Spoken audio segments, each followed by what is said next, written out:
Corona काल में जबकि लॉकडाउन भी चल रहा है, कोविड के मरीज भी बहुत बढ़ रहा है, ऐसे समय में देश में पत्रकारों की स्थिति बहुत खराब हो रही है। उनके ऊपर बहुत एक तरह से दमन सा चल रहा है शासन, प्रशासन और पुलिस का। इस बात की शिकायतें पूरे देश से मेरे पास आ रही हैं। अगर मैं चर्चा करूं आज की बात, तो आज जगदीश परमार जी जो उज्जैन के क्राइम रिपोर्टर हैं और उन्होंने से बात हुई मेरी, तो उन्होंने बताया कि राजेंद्र रावत जो कि पत्रकार है उज्जैन में माधवनगर पुलिस स्टेशन में, वहां के डॉक्टरों ने उनके खिलाफ एफआईआर करा दी, सरकारी काम में बाधा की। जबकि बात ये साफ तौर पे है कि वो अपनी रिपोर्टिंग कर रहे थे। हाँ, एक मरीज को जमीन पे सड़क पे लिटाल रखा है, उसकी रिपोर्टिंग वो नहीं करेंगे, वो नहीं दिखाएंगे तो कौन दिखाएगा। इसी तरह की घटना अलीगढ़ में हुई।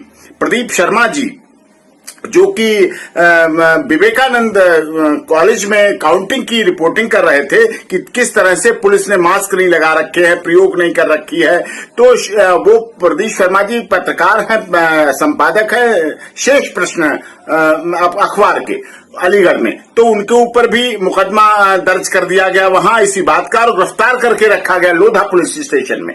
कितना बड़ा अन्याय हो रहा है, जबकि पत्रकार हमारे चौथा स्तंभ है लोकतंत्र के, और वो कितना रिस्क लेकर कोरोना में जाके जनता की आवाज के प्रतिनिधि के रूप में दिखाते हैं। और ये बात मैंने जब सुप्रीम कोर्ट में अभी कल और परसों लगातार याचिकाओं की सुनवाई हो रही थी, तो मैंने ये बात माननीय सर्वोच्च न्यायालय में भी, जहां ट्रिपल बेंच सुनवाई कर रही थी, उनके सामने भी इस बात को रखी। तब उन्होंने कहा, मैंने कहा कि झूठे केस रजिस्टर्ड हो जाते हैं, जो बात सोशल मीडिया कहीं कहीं किसी माध्यम से चली जाए। तो माननीय सर्वोच्च न्यायालय में साफ तौर कहा था कि किसी भी इस तरह की शिकायत पर डीजीपी को, सभी राज्यों के डीजीपी को आदेश दिए गए कि अगर इस पर किसी तरह का कोई एक्शन और कार्रवाई होगी तो उनके खिलाफ कंटेम्प्ट ऑफ कोर्ट की कार्रवाई कोर्ट के अनुसार मानी जाएगी।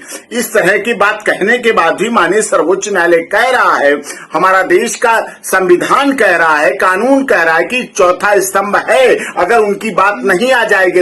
मीडिया तो सूर्य की तरह है, जब पहुंचेगी तो बुराइयां दूर होंगी, बीमारी दूर होगी, अपराध खत्म होंगे, वो चीज सामने रखते हैं। और इस तरह की ऐसी बात आने के बाद उनके ऊपर, चाहे उज्जैन की बात हो, माधवनगर की हो, चाहे अलीगढ़ थाने की बात हो, लोधा थाने की बात हो, प्रदीप शर्मा जी की बात हो, राजेंद्र रावत जी की बात हो, पत्रकारों पर इस तरह के केस रजिस्टर करना पूर्ण रूप से गलत है। और देश भर के पत्रकारों की इस बात की शिकायत है कि ऐसा नहीं होना चाहिए। सबको साथ देना चाहिए। दवाई कड़वी है लेकिन फिर भी आपको स्वीकार कर